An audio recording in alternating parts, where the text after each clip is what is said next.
রেখাকে দিয়ে মহিলা ও গরিবদের ভোট লুঠের ধান্দা, বিজেপির বিরুদ্ধে মারাত্মক অভিযোগ তোলপাড় রাজ্য। 24-এর লোকসভা নির্বাচনের সন্দেশখালীর প্রতিবাদী গৃহবধূ রেখা পাত্রকে টিকিট দিয়েছে বিজেপি। বসিরহাট কেন্দ্র থেকে তাকে দাঁড় করিয়েছে গেরুয়া শিবির।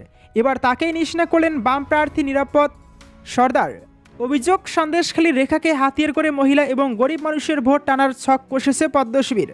রেখা এবং নিরাপদ দুজনেই সন্দেশখালী কাণ্ডের সঙ্গে জড়িত। অত্যাচার থেকে মুক্তি পেতে প্রথমজন শেখ শাহজাহানের বিরুদ্ধে প্রতিবাদের পথ বেছে নিয়েছিলেন এবং দ্বিতীয়জন সন্দেশখালী কাণ্ডে জেল খেটেছে।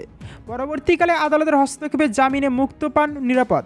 আসন্ন লোকসভা নির্বাচনে তাকে বসিরহাট কেন্দ্রের টিকিট দিয়েছে বামেরা। এবার সেই নিরাপদই পদ্ম প্রার্থী রেখাকে নিশানা করলেন।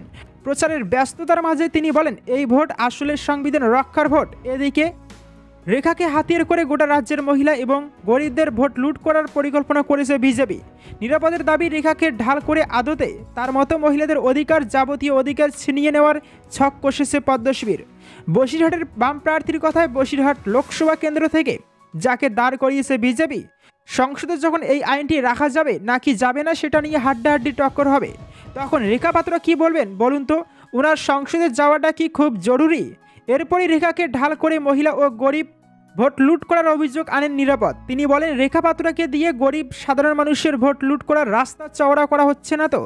দেশ কতখানি সুরক্ষিত? দেশের সার্বভৌমত্ব, আইনি খুঁটিনাটির বিষয়ে সংসদে দাঁড়িয়ে রেখা কি বলতে পারবেন?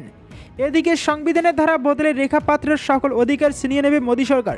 বিজেপি যে মহিলাদের ছিনিয়ে নিচ্ছেন সেটা নিয়ে কি রেখা পাত্র বলতে পারবেন?